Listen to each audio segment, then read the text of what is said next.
అనుకోకుండా కొన్ని సుందరమైన దృశ్యాలు మన కళ్ళకు సాక్షాత్కరించినప్పుడు ఉన్నపళంగా మనసు మధురోహాల్లో తేలిపోతుంది. గుండె గదిలో చెదరని చిత్రమై జీవితాంతం గుర్తుండిపోతుంది.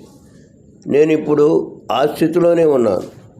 చీకటి తెరలను చీల్చుకొని ఎలుతురు కిరణాలు నెమ్మదిగా భూమికి చేరుతూ తూర్పు తెల్లారుతున్న వేళ ఆ సమయంలో డాబా పైకి వచ్చిన నాకు పక్కింట్లో సాంప్రదాయ దుస్తులతో లంగా ఓణీలో తులసి కోటకు పూజ చేస్తూ అప్పుడే తుషార బిందువులతో స్నానించి అరవిరిసిన ముద్దమందారంలా ముగ్ధ మనోహరంగా కనిపించిందా అమ్మాయి.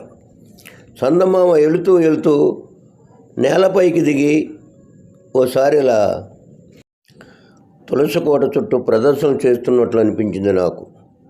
ఆ అందమైన దృశ్యాన్ని చూస్తూ అలా ఉండిపోయాను. ఎంతసేపలా ఊహల్లోకంలో విహరించానో నాకే తెలియదు. చింటూ పిలవటంతో ఈ లోకంలోకి వచ్చి డాబా దిగి కిందకు వెళ్ళిపోయాను. చింటూ మా అక్క కొడుకు. మా పక్కింట్లో ఇంతకుముందు ఉండేవాళ్ళు ఉద్యోగ నిమిత్తం ట్రాన్స్ఫర్ అయ్యి ఆ ఇంటిని ఖాళీ చేసి చాలా రోజులైంది. నేనెప్పుడు చూసినా ఆ ఇల్లు మనిషి అలికిడి లేక నిశ్శబ్దంగా ఉండేది. టిఫిన్ చేస్తున్నప్పుడు ఆ విషయమే అడిగాను అక్కని. ఓ అదా, వాళ్ళు ఆ ఇంట్లో దిగి వారం రోజులైందట్రా విక్కీ.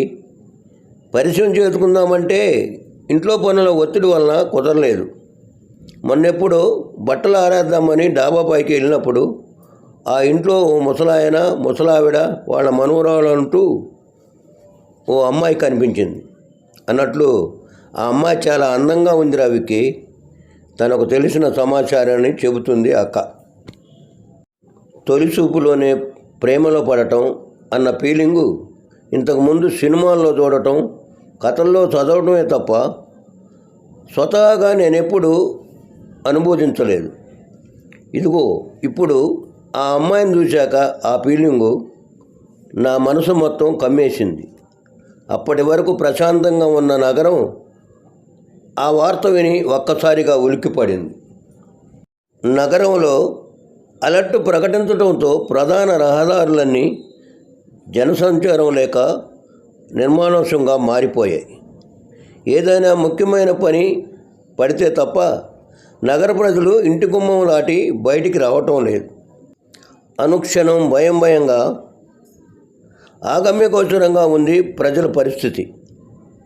భారతదేశానికి తీరని ప్రాణ నష్టం చేకూర్చి తర్వాత తమ ఉనికిని చాటుకోవాలని పాకిస్తాన్ ప్రేరేపిత ISI ఇంటర్ సర్వీసెస్ ఇంటెలిజెన్స్ భారీగా ప్రణాళికలు రూపొందిస్తున్నట్లు అందుకనుగుణంగా తాను పోషిస్తున్న ఉగ్రవాదంలో భాగంగా స్లీపర్ సెల్స్ నగర కేంద్రంగా ఉగ్రవాద కార్యకలాపాలకు ఎవరెవరికి అనుమానం రాకుండా సైలెంట్గా పనిచేస్తున్నారని ఇంటెలిజెన్స్ నిఘా వర్గాలు హెచ్చరించడంతో నగర ప్రజలందరూ తుఫానులో చిక్కుకున్న చిగురుటాకుల్లా నిలువెల్లా వణికిపోయారు. ఉగ్రవాదుల ఆసూకి కోసం నగరాలన్నీ తమ గుప్పిట్లోకి తీసుకొని జల్లెడ పడుతుంది పోలీసు వ్యవస్థ అంతా. సమయం ఉదయం 9 దాటింది. రాత్రి డాక్టర్ గారు రాసిన ప్రిస్క్రిప్షన్ చీటీని జేబులో పెట్టుకొని మందులు తీసుకురావడానికి మెడికల్ షాప్కి బైక్పై బయలుదేరాను. రాత్రి చింటూకి విపరీతంగా జ్వరం రావడంతో మా కాలనీలో ఉండే ప్రాథమిక వైద్యం చేసే డాక్టర్కి ఫోన్ చేస్తే వచ్చాడు. చింటూ టెంపరేచర్ చెక్ చేసి కంగారు పడాల్సింది ఏమీ లేదని ఇంజెక్షన్ చేసి కొన్ని మందులు తెచ్చుకోమని ప్రిస్క్రిప్షన్ రాసిచ్చి వెళ్ళిపోయాడు అతను. తెల్లారేసరికి కాస్త కోలుకున్నాడు చింటూ. బైకు మా కాలనీ మలుపు తిరిగి మెయిన్ రోడ్ ఎక్కగానే నా కళ్ళలో ఒక్కసారిగా మెరుపు మెరిచినట్లు అనిపించింది. ఎల్లో కలర్ సుడిదార్లో ఎల్లోరా శిల్పంలా రోడ్డు పక్కగా నడుచుకుంటూ వెళుతుంది నా కలల రాణి. ఆమె అందాన్ని చూడటానికి 2 కళ్ళు చాలటం లేదు. తులసి కోట దగ్గర లంగా ఓణిలో ప్రదర్శన చేస్తూ ఎంత అందంగా కనిపించిందో ఈరోజు ఎల్లో చుడిదార్లో అంతే అందంగా ఉంది నా ఏంజెల్. ఆకాశం రెండు ఒక్కసారి కలిసి వచ్చాయి కాబట్టి తనతో మాట్లాడే అవకాశాన్ని మిస్ చేయదలుచుకోలేదు. అనుకున్నదే తడువుగా ఆమె పక్కన బైక్ ఆపాడు. కొత్త కదా, నా వైపు సంశయంగా చూసిందామె. నా గురించి వివరాలు చెప్పేసరికి అవునండి తెలుసు, మీరు మా పక్కింట్లో ఉంటారు కదా అందామె. షాక్ అవ్వటం నా వంతు అయింది. అంటే నన్ను గమనిస్తున్నామన్నమాట. సొహతాగా చిన్నగా నవ్వుకున్నాడు. ఏదో పని మీద బయలుదేరుతున్నట్లున్నారు, రండి, నా బైక్పై క్రాస్ చేస్తానన్నాడు. ఆమె తటపాయించి నా వైపు చూసింది. ఆమె ఇబ్బంది గమనించి, మీరు పూర్తిగా నన్ను నమ్మండి, ఇదిగో డాక్టర్ రాసించిన ప్రిస్క్రిప్షన్ ఉంది. ఈ పరిస్థితిలో మీకు బయట పోలీసులతో ఇబ్బంది ఉండదు నవ్వుతూ అన్నాడు. నా వైపు చూసి ఏమనుకుందో ఏమో వచ్చి బైక్పై వెనక్కి కూర్చుంది. ఆమె చేతిలో సంచిలో క్యారియర్ ఉంది. తనని ఎక్కడ దింపాలో చెప్పింది. నాకైతే బైక్పై ఆమెతో వెళ్తున్నప్పుడు హుషారు రెట్టింపు, మనసు చిన్నగా గాల్లో తేలినట్లయింది, గుండె పేలినట్లయింది. పాట పాడుకోవటం భలే థ్రిల్లింగ్గా అనిపించింది. అది నగరంలో బాగా పేరున్న కార్పొరేట్ హాస్పిటల్. ఆ హాస్పిటల్ ముందు బైక్ ఆపాను.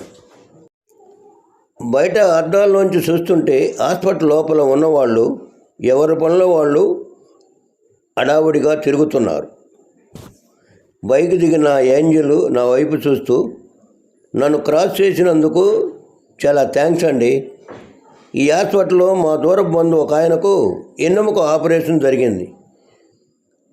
తనకు హోటల్ భోజనం పడదు, అందుకే ఇంటి దగ్గర నుంచి క్యారియర్ తీసుకొచ్చాను టకటకా చెప్పేసి నా బదులు కోసం చూడకుండా గబగబా హాస్పిటల్లోనికి వెళ్ళిపోయింది.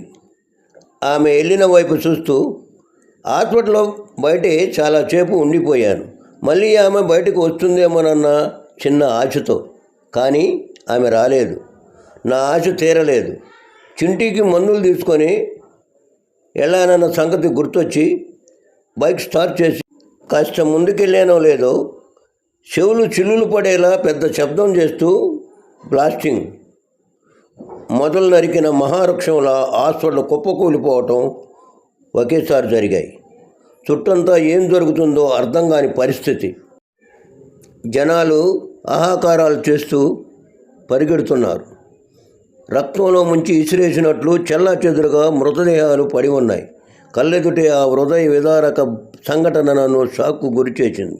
కాసేపటికి ఆ ప్రదేశమంతా పోలీసు వాహనాలతో నిండిపోయి వాళ్ళ ఆధీనంలోకి వెళ్ళిపోయింది. నేను ఎంతగానో ప్రేమించిన అమ్మాయి కళ్ళెదుటే ఆ బాస్టింగ్లో చనిపోవటం నా మనసు తట్టుకోలేకపోయింది. ఆ షాకులో ఎలా ఇంటికి చేరానో నాకే తెలియదు. ఆ సంఘటన గురించి కోలుకోవటానికి నాకు 2 రోజులు పట్టింది. ఆ రోజు నా గదిలో ఉన్న టీవీలో న్యూస్ చూస్తున్నాను. 2 రోజుల క్రితం జరిగిన బాంబు దాడి దృశ్యాన్ని ఆస్ఫాల్ట్ సీసీ ఫుటేజ్ ఆధారంగా ఎక్స్క్లూజివ్ చూపిస్తున్నారు. కింద వస్తున్న సోల్డరింగ్ చూశాక నాలో చిన్న అనుమానం మొలకెత్తింది. స్లీపర్ సెల్గా మారి బాంబు బ్లాస్ట్ చేసిన వ్యక్తిని స్క్రీన్పై జామ్ చేసి క్లోజ్గా చూపిస్తున్నారు. ఆ వ్యక్తిని స్క్రీన్పై చూసేసరికి నా మెదడంతా మొద్దుబారిపోయింది. ఎల్లో కలర్ చూడీదార్ వేసుకున్న నేను ప్రేమించిన మా పక్కింటి అమ్మాయి. అంటే తను క్యారియర్లో తీసుకెళ్ళింది భోజనం కాదు, అమర్చిపెట్టిన బాంబు అన్నమాట. ఆ అన్నం వెనక ఎంతటి విషాదం దాటుంది. నా ఒళ్ళు ఒక్కసారి గగురుపాటుకు గురి కావటంతో అలాగే సోఫాలో కూలబడిపోయాను.